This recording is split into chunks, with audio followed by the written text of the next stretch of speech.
I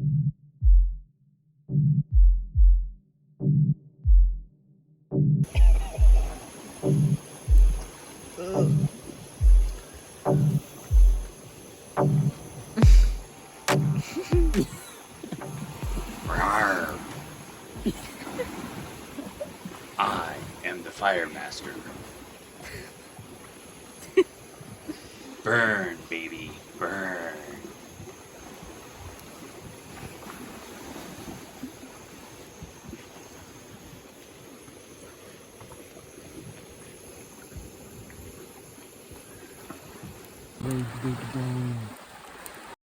The person voicing for the majority of this video is not a trained certified interpreter. They are my daughter. They are a C.O.D.A, a child of a deaf adult. Some of the voiceover is spoken in what is called ASL gloss, using English words to transcribe ASL if possible. Certified high-quality interpreters are critical to equity for the deaf community. A certified interpreter is Billy's voice in the majority of Billy That videos to make all of our videos accessible to a wider audience. This is raw footage we never planned to share. However, after much discussion, we have decided that being authentic is more important than perfection. And now, back to the campfire. So we're sitting around and we're just like, Dad, do you mind telling a story about your pinky? Can you scoot back? Can you scoot back? Part 3. So I said, okay, I'll try to condense it, but Impossible. impossible. Yeah, impossible. It's impossible. You have to know the story before to set it up, to set up the series of events. Okay, so in high school, I was a junior in high school. I played basketball, intramural with friends and stuff. So we would jump around, play. Yahoo! But I landed wrong and tore my ligament in my knee. Oh, it hurt so bad. I was hobbling around. So I went to the nurse, they checked it out, and the doctor, and they said, yep, you tore the ligament. You tore the rotator? Oh, cartilage. The cartilage, yes. And the ligament.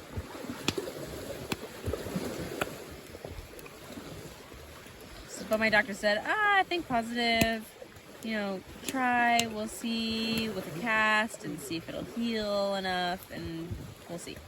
I said, fine. So 6 months, I limped around with my cast, waiting. Christmas time, I had my cast on. New Year's, had my cast on. So time progressed and it seemed to be getting better. I could walk around, but the doctor warned me. He said, do not play basketball, football, don't run, don't hike. He knew. My brother and I, we were really strong outdoors people. We loved to hike, backpack, go up to the mountains. So he said, no, check with me first, okay? And I said, okay. So time moves forward in the spring. It seems great. I feel fine. I feel strong. I can run. I can play football, run back and forth. I can exercise. I said, it's fine. I'm fine. I graduate. I'm a senior in high school. Woohoo! My brother Howie, his girlfriend at that time, wife now, Lori, they said, oh, as a graduation present to you, as a graduation gift, what should we do? We should go up to mountain.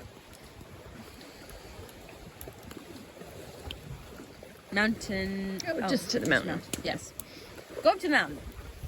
So it was the Olympic mountain called Flapjack Lakes. There were 2 lakes. They looked like little flapjacks. Perfect circles. Pancakes. There was like 2 of them, like they're flipping right next to each other. So I said, oh yeah, well, I think it's 9 miles around or something. Oh, sure. Should I ask my doctor? Nah, fuck it. I said, let's go ahead and do it. So I got all my stuff ready. We went out. We were going up, eating, going up. We arrived. Wow, it was beautiful, nice, perfect. Slept in a tent all night, and in the morning, my brother and I looked up at the mountain. We saw peaks up there. They're called Sawtooth Ridge up there. It's like a saw, you know, the ridge is on a saw. We looked up there and we said, let's do it. We're the Seago ego. Let's go. Lori said, I'm gonna stay. I'm just gonna rest, read, hang out, swim, relax. We said, okay, fine. We're gonna go. We did not have any ropes. We didn't have helmets. We did not have boots, crampons on the boots. We had nothing. Just everyday boots, pants, Swiss Army knives. So we were going up. We went up the trail. We went off the trail through the snow. It was very deep, very steep down the mountain. It's a peak. So we were going up, climbing on the rocks, scrabbling up the hill, up a chute, you know, like there's a rock face, 2 different rock faces, they have snow on the top, it comes down. So we went up, we were trying to go up through there. Go! And we got there, we were sitting on the top, it was so beautiful, the sky was blue, it was clear. Yeah, good job, bro. We ate our food, ate lunch, you know, whatever. And I looked and I saw, oh, over there, at the end of the ridge, there was like a bowl. And I saw a group of people, they were training rock climbing. They had ropes, they were scaling and using picks, ice axes, you know. And they were swinging to catch themselves. I said, oh, interesting. Well, okay, cool. Ready? Let's go back down. So we're going back down now. At that time, in 1986, summer of 1986, my brother and I, we remember it differently. I thought I was in the front. Howie thought he was in the front. We don't know which one, whatever the case, one way or the other. What happened was, we were going down, me in the back or me in the front, you know, whatever. The snow, the sun was across the sky, it had moved across, and the snow had became rock hard, like ice, it was frozen. So we're going down, I made a mistake, and my feet just slid out from under me, and I thought I was in the front, so I went down. But Howie said, no, you slid past me. So I said, how did I slid past you? I would have knocked you out. Anyway, that aside, another day, another argument. Anyway, so my feet fell out from under me. I'm sliding down, and there's, down the chute, there's a rock wall with snow, you know, it comes down. So I slid, and I hit my feet right on the rock wall. And I ripped up the ligament again. And I blacked out. I don't remember what happened. I hit it. Apparently what seems to happen is I fell down the chute, down the mountain. Probably that steep. Just fell all the way down. There were rocks all over called, I think they were called, the right name is Scarp. I think they're called Scarp. I don't know the word. But, you know, snow-covered rocks, kind of. And I was hitting them several times. I woke up I was falling. I was falling. I could tell that I could see rocks coming toward me. So I started swimming in the snow. I remember I learned that you should swim when you're falling. So I swam to avoid the rocks. I avoided them. I was falling and falling and falling and falling, and then I slowed down. I guess about 450 feet. I fell down the mountain. I came to. I stopped. I was looking around. I saw in my hand, I had my cap.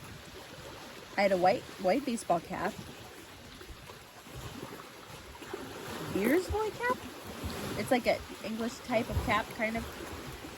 I had my glasses in my hand. They were broken. My hearing aid was in my hand. And I said, how did that happen?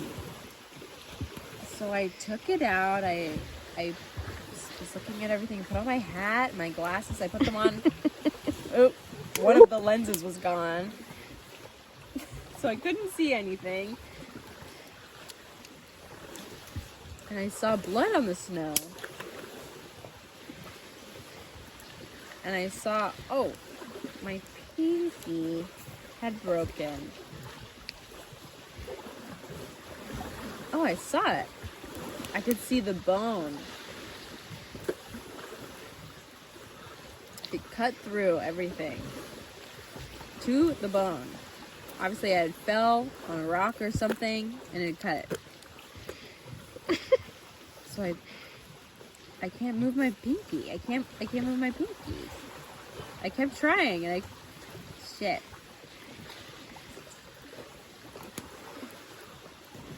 So I tried to get up, and I fell. Oh, it hurt so bad.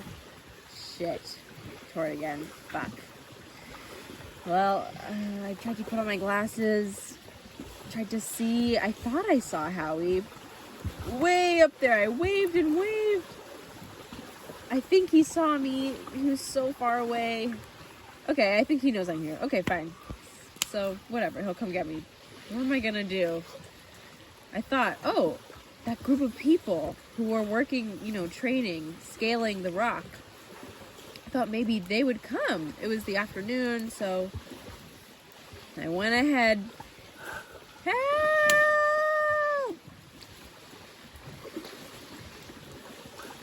Help! Hello! Anybody out there? Help me! Waiting maybe 5 minutes. Sure enough, a group of people came over. I think it was a few men or something, and they all came over and they said, hi, I was on the mountain, I fell, I hit some rocks, I hurt my knee, I don't know what to do. And they said, oh, okay, and I said, I'm deaf, I can't hear you. My brother's up there too. I think he saw me. I think he's up there. Tell him to come down and get me. My finger's broken and I can't move. And they said, okay. They wrapped my finger with bandages and they kind of helped me up. They carried me. I hobbled over with them. Just around the corner, they had their base camp. Our camp was just over there. It was really close. It was not far. So they brought me to their camp. They said, okay. They wrapped me up. They had a fire with hot tea. So I was so cold. My finger hurt so bad. And my knee hurt so bad. So I was waiting and waiting. Cow. It took a long time for my brother. Howie, where are you? Finally, I guess 45 minutes or something. He came over. And I said, what took you so long? He said, I thought you were dead. And we cried and hugged. I guess when I hit the rock wall, I shot down. He couldn't see me. I was behind it. So he was trying to find me. He was hobbling through the snow. He caught onto a tree or something. A small, a tree next to a rock. So he lost his glasses too. So he put them on, and where did he go? Where did Billy go? I don't know where he is. I don't know where he is. Oh, he was imagining that I fell into a crevasse. You know, where it opens just really thin. It's 2 rocks, and he thought I had fell in there and I was dead. He was imagining into it. What am I gonna tell Mom? What am I gonna do? Oh. So he was looking and looking for me, and then this man came up to him and said, hey, hey, hey. And he said, my brother, I can't find my brother. He fell, I don't know where he is. Help me, help me. And he said, no, we have him. We have him. He's okay. He's okay. Oh. So he came and ran down. I had no idea. I thought I saw him. I was waving. Okay, fine. But no. Oh. And so I said, what took you so long? He thought I was dead. Oh, I was so glad he was there. So he called on Lori. She came, you know, we figured out what we should do. We brought our camp. Howie and another guy as volunteers. They decided to go out that night. It was about afternoon. They started hiking really, really, really fast to get down out of the mountain to the ranger station in the national park. So we got down there, and I was waiting with my finger. I had to sleep all night. They were gonna call for help, send a helicopter or ambulance or medic or something. I don't know. So I was waiting there. I slept there that night. So in that tent, I slept there waiting with my pulsating finger. I was looking up the mountain. Fuck you, mountain. You're gonna get it someday. I was sleeping, trying to sleep. In the morning, helicopter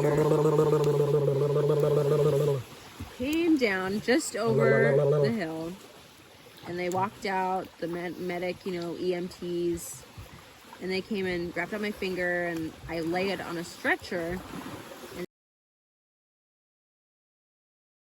You know, it's funny. As I watch that, I'm reminded of a lot of other things. One thing I want to share, though, is an interesting misconception that people who can hear, which would be people like you who are listening right now, one of the interesting misconceptions you have about us deaf people. So as we were being rescued and I was all wrapped up and under observation, there was lots of activity going on. Lori told me later on that one of the people who was monitoring me called her aside and told her confidentially that he thought something was wrong with me, that I might be in shock. And when she asked why he thought that, he explained, well, there's something wrong with his voice. Something's off. He sounds funny.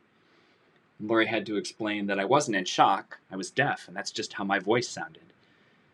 And what seems like duh to us was completely new information to him, and maybe you too. I got in the helicopter. Funny thing is, the Lake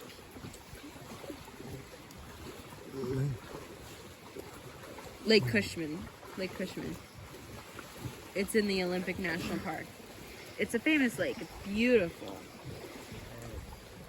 It has 2 bridges kind of that go over. But they were blocked off, and the helicopter landed there.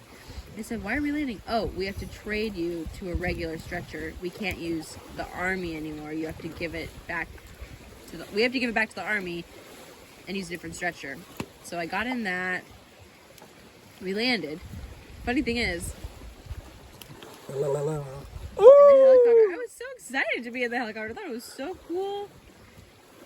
They said, get down. I was looking out the window. I was like, whoa, this is amazing. So we landed, opened the doors, got me out, switched the stretcher, and I saw people barricading. They were looking over the barricade, and I waved, hi, everybody. They all looked at me. Hi. And then I got in a different helicopter, took off again to Tacoma General Hospital. No, first. Oh wait.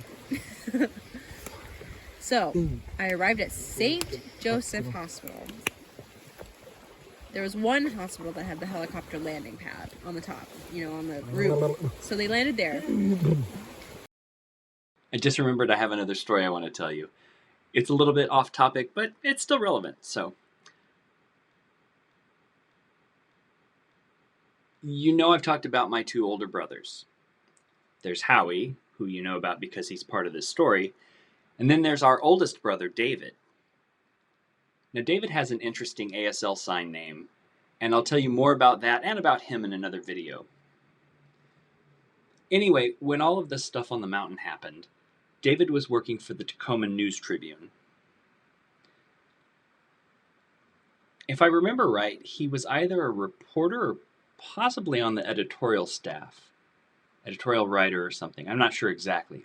But anyway, he was part of the news media, so he was in the know about what was going on. They had one of those telex machines that was constantly spitting out current events for them.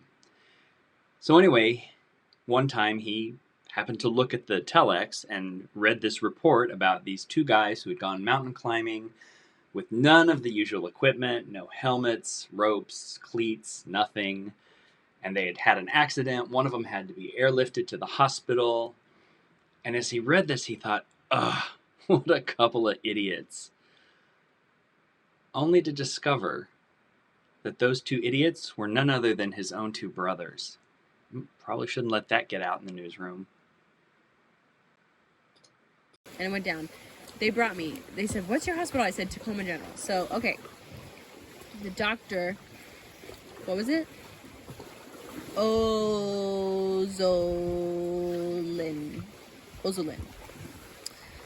Dr. Ozolin. So that was my doctor.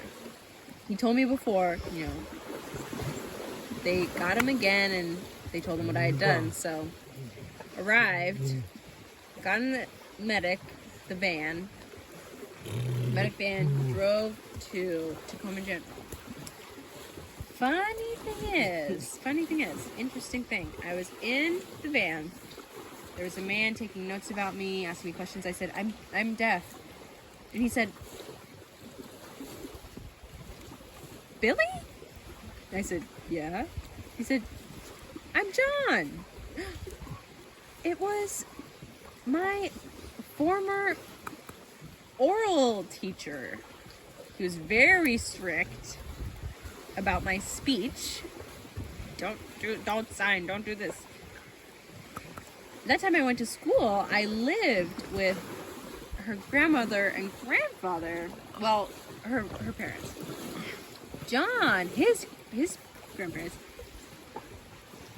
They were my teachers.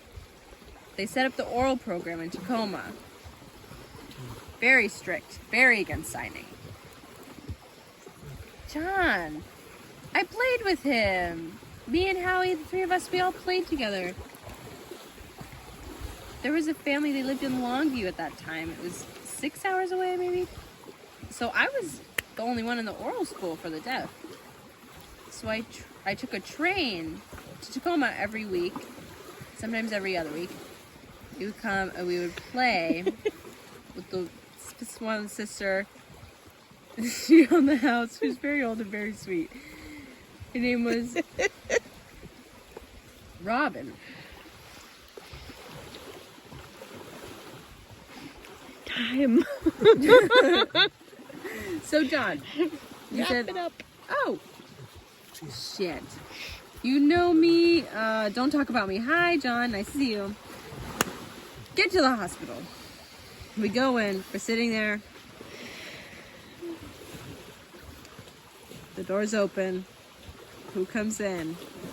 Dr. Oslin. Just looking at his papers. I'm sitting there, uncomfortable, waiting.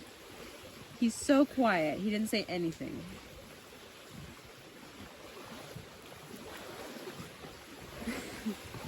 He looked at me.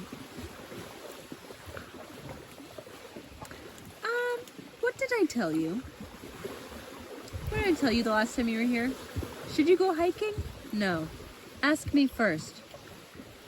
And I said, yeah. He said, what happened? And I said,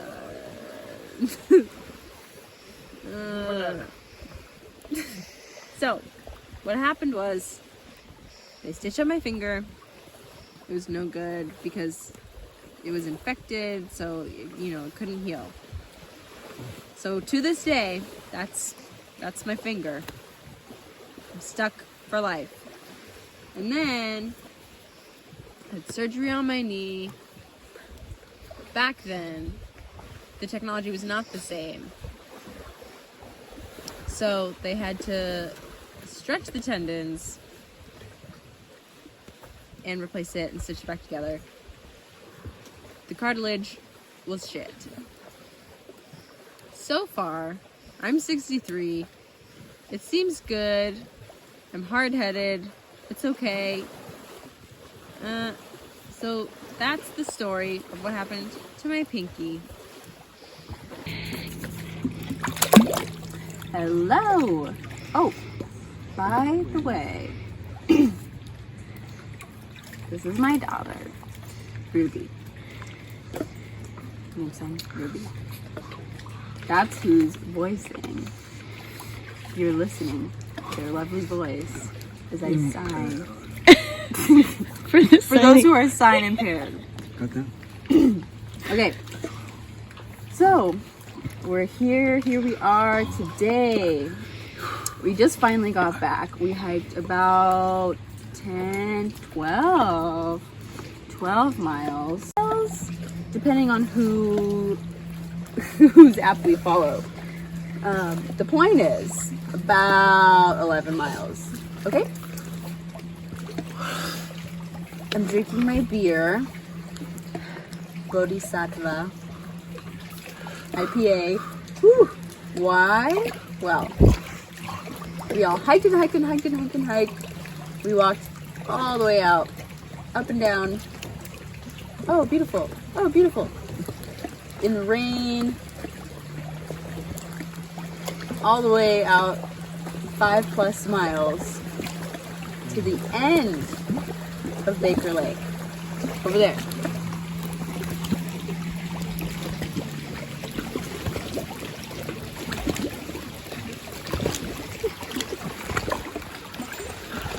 That. And then we came back. It seemed to be no problem. It was nothing. It was easy. More than the way out there. So we got back. But my wife said, was it easier? Excuse me. I burp. That's a burp of satisfaction. So now, we're relaxing, sitting, enjoying the view. Tonight, we're going to have a great dinner.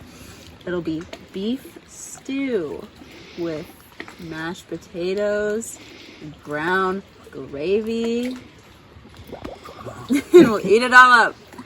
It'll be delicious. A good way to wrap up a great day with Ruby, Sam, Sam's dog Harvey. Hey, Harvey. Harvey, he is a character. Jumping all around, feeling bad because he tried to eat a frog. He told him it was okay and he went right back to jumping. He just fell into the water. Well, actually, you can see bubbles when he puts his face in the water, trying to get a rock. Interesting dog. He fits with the character of this group. We have a few crazies. We're all crazy. Anyway. Wrapping up a wonderful day.